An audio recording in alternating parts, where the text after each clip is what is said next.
Our Lady of Manawag at Sierra de Maria, Tagaytay.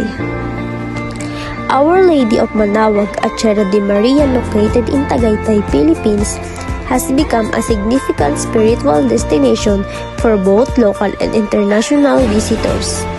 The site is dedicated to the Virgin Mary and holds a replica of the famous Our Lady of Manawag from Pangasinan, overlooking the serene Taal Lake and volcano. Sierra de Maria offers a place of worship, meditation, and reflection of this and natural beauty of Tagaytay. History of the site. The establishment of the shrine came about due to the increasing devotion to Our Lady of Manawag. The 50-foot statue of the Virgin Mary, which is the centerpiece of the site, was constructed to spread devotion